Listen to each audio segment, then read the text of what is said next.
It's so blurry, bro.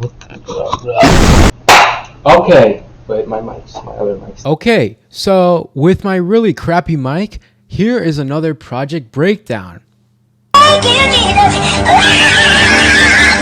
So as we start here, this project is less chaotic than the rest of my projects. I mean, it takes only about 40 tracks. So as it all started, I just got on my phone, played on GarageBand, and just played around with some samples and some instruments. And what I do is just compile them all into an MP4, M4A file, whatever the hell that is. So it originally sounded like this.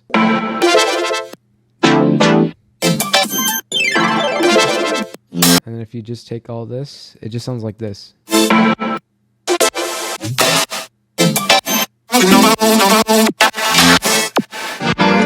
So all I just did was I just pitched it up. That's where I got like a vocal chop, and then I chopped it up where it sounded like actually like really nice. This is what it sounds like without any of the processing at all. It's not that complicated. It's just a Future Bounce lead mixer and just a little bit of dispersing. It already sounds pretty nice, like as it is here, but it has some harshness that you have to like release with it. So by adding it to the by adding some processing in that Future Bounce lead mixer, you kind of have a little balance in between it. So to the bass, I've been using this stack and just like adding some variation to it. Like originally, this is just from the This Is What You Came For remix bass stack.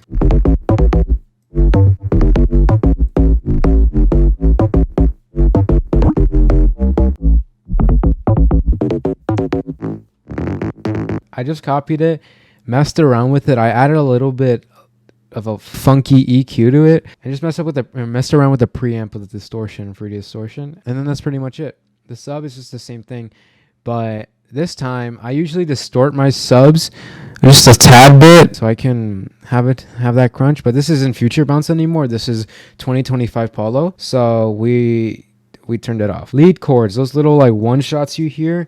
It's just a Future Bounce lead mixer. You just automate the reverb with Reverb Mix, and my Reverb Mix, which is just this. You can copy these settings. I don't really give a... And then just do some EQs. I know you can do all these EQs in one, but like I like doing it differently. And then just route that to the buzz. And then, yeah. I do this little stutter bass thing. And see how I took it off of the line a little bit? That's so I can add the little swing to it. It's just like some buzzy bass thing. Yeah, I've done it before. And man, I really gotta fix my mic. To the drums, it's nothing really that. It's literally all Miro pack. If Miro had not made this pack, like I would have killed myself.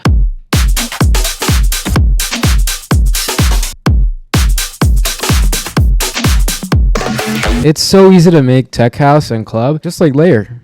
And what I do is I just layer different sounds. Like I mess around with panning. Why does my hair look like? Why is my hair to one side? Why do I look like that? You just mess around with it. Like I like layering hi-hats because it adds more like tsa tsa tsa tsa. I don't even. This Dirty Palm lead kind of sucks. After I send this to Mountain and then like I signed the contract and all that and then like distributed it, and I made just like another lead that isn't a Dirty Palm lead as generic as that.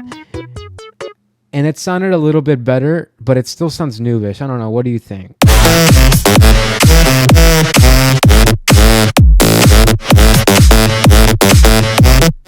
Yeah, it low-key kind of sucks.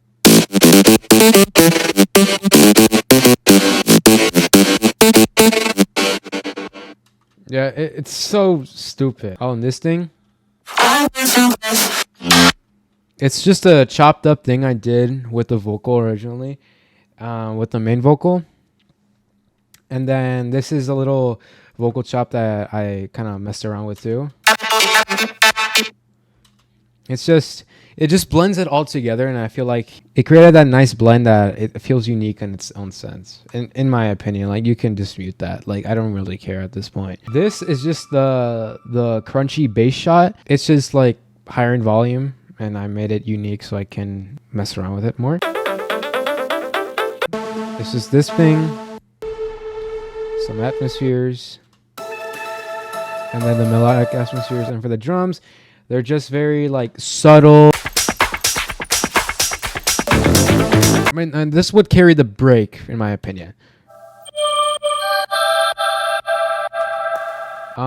This respace, I've been getting a lot of requests to do a Reese tutorial. It's not that hard. Like the Reese, it's just some Fab Filter Pro Q. Just do that high cut, boost the lows, but kind of cut the lows. You don't want it to be too harsh. Fab Filter Saturn.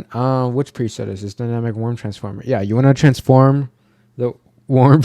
For stereo saturation, like I just realized you can do this. Like in my opinion, I think you gotta keep your Reese's like in the middle of both mono and fully stereo. And then in the first half of the build-up, I just teased all the synths and stuff. In the second half of the build-up, I teased up the lead. Want to add a little warm Reese on here.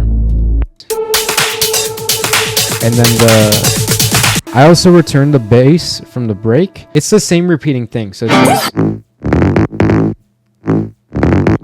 unpopular opinion, but this helps if you don't want to clutter up your build-up. So what you can do is that you can grab the lead you're trying to fade in, and then with the bus that you already have, you want to automate the stereo and you want to shape it. So it first starts off mono, and then as it builds up, it slowly comes back to stereo. So it doesn't crowd it out, because this is without the stereo separation.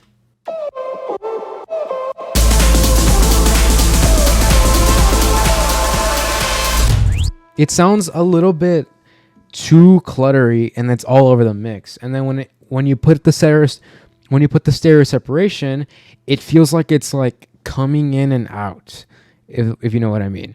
Like it's coming from one direction and then it's just going out. I also wanted to make like a very like catchy and old school feel by adding these little like scratch fills, and then the drop fills, they sound like this. This little thing, I loved making this little thing. It's just one little VST preset or instrument right there on GarageBand. It's just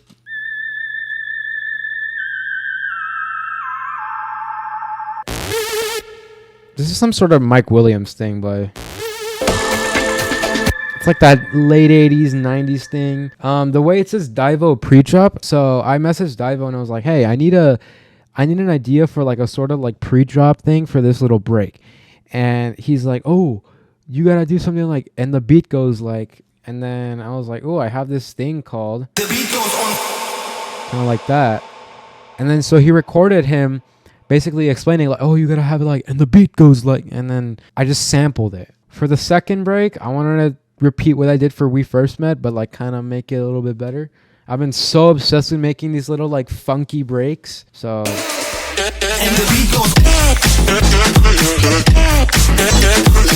this vocal chop, it's processed using another lead mixer. I think this is, what is this? Oh crap, what the hell is that? This is the most intergalactic disperser I've ever seen. Not that complicated, like it's your generic OTT with soothe, reverb, EQ, the glue that didn't even load, and then wave shaper just to add some little crunch to it.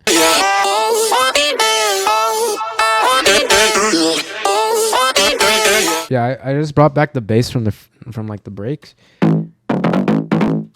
but then I added another little analog shot. Processed just by this. What the? Why is it called goeie mid? This is not a mid, bro. It's a brick wall. Okay, and then the drums here.